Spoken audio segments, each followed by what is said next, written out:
যে মানুষটি প্রতিপক্ষকে চাপে ফেলতে ভালোবাসেন, যিনি প্রতিটি আলোচনায় নিজেকে বিজয়ী হিসেবে তুলে ধরেন, সেই ডোনাল্ড ট্রাম্প এবার যেন এমন এক প্রতিপক্ষের মুখোমুখি যার কাছে তার প্রতিটি চালেরই পাল্টা চাল প্রস্তুত। একদিন হুমকি, পরদিন আলোচনার ঘোষণা, আবার কয়েক ঘন্টা যেতে না যেতে সে আলোচনা অস্বীকার করে ইরান। হরমুজ প্রণালী খুলতে চাপ, ইরানের জবাব, আমরা আমেরিকার সঙ্গে নয় ওমানের সঙ্গে কথা বলছি।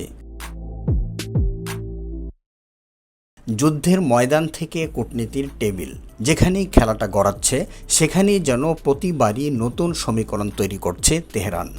আর সেই কারণেই বিশ্লেষকদের প্রশ্ন, ট্রাম্প কি জীবনের সবচেয়ে কঠিন প্রতিপক্ষের মুখোমুখি হয়েছেন?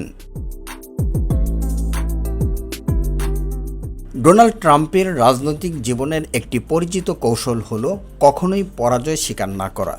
পরিস্থিতি যেমনই হোক, জনসমক্ষে সবসময় বিজয়ের গল্প বলাই তার রাজনৈতিক ব্র্যান্ড। কিন্তু ইরান ইস্যুতে সেই কৌশল যেন বারবার ধাক্কা খাচ্ছে। কয়েকদিন আগেই ট্রাম্প ঘোষণা দিয়েছিলেন খুব দ্রুতই ইরানের সঙ্গে নতুন আলোচনা শুরু হচ্ছে। এমনকি তিনি দাবি করেন চুক্তির মূল কাঠামো নাকি প্রায় ঠিক হয়ে গেছে।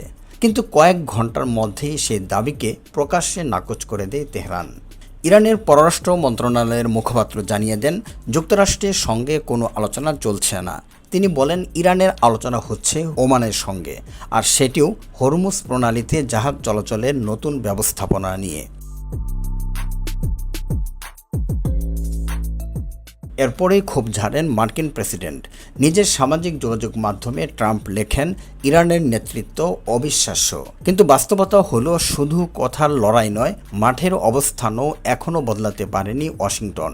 হরমুজ প্রণালী এখনও পুরোপুরি স্বাভাবিক হয়নি, আর সেই পথকে ঘিরে এখনও সবচেয়ে বড় কৌশলগত চাপ ধরে রেখেছে ইরান। বিশ্লেষকদের মতে এটাই এখন তেহরানের সবচেয়ে শক্তিশালী দর কষাকষির অস্ত্র। অন্যদিকে যুক্তরাষ্ট্র চাইলেও বড় ধরনের হামলা চালাতে পারে, কিন্তু প্রশ্ন হচ্ছে সেই হামলায় কি সত্যি ইরানের নীতি বদলানো সম্ভব? অনেক বিশ্লেষক বলছেন, দীর্ঘ কয়েক মাসের যুদ্ধের পরও ওয়াশিংটন এমন কোনো লক্ষ্য খুঁজে পায়নি যেটিতে হামলা চালিয়ে তেহরানকে নিজেদের শর্তে আনতে পারবে। এদিকে যুক্তরাষ্ট্রের রাজনৈতিক চাপও বাড়ছে। সাম্প্রতিক জরিপে দেখা গেছে অধিকাংশ মার্কিন নাগরিক মনে করেন ট্রাম্প এখনও স্পষ্ট করে ব্যাখ্যা করে বলতে পারেননি এই যুদ্ধের চূড়ান্ত লক্ষ্য কী। সামনেই মধ্যবর্তী নির্বাচন, জ্বালানির দাম, যুদ্ধের ব্যয় এবং জনমত সব মিলিয়ে সময় এখন ট্রাম্পের জন্য অত্যন্ত গুরুত্বপূর্ণ। ঠিক এই সময়েই ইরান কৌশল বদলেছে। তেহরানের বর্তমান লক্ষ্য একটাই, যুক্তরাষ্ট্র এবং তার আঞ্চলিক মিত্রদের ওপর যতটা সম্ভব চাপ বাড়িয়ে যাওয়া, অর্থাৎ দ্রুত সমঝোতার বদলে পরিস্থিতিকে নিজেদের পক্ষে কাজে লাগানোর পথেই হাঁটছে ইরান।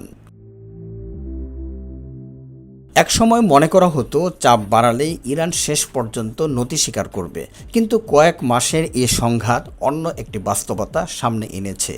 এখন শুধু আমেরিকাই নয়, ইরানও নিজের শর্তে খেলতে চাইছে। প্রশ্ন এখন কে বেশি শক্তিশালী তা নয়, বরং বড় প্রশ্ন হলো শেষ পর্যন্ত কার ধৈর্য আর কার কৌশল টিকে থাকে।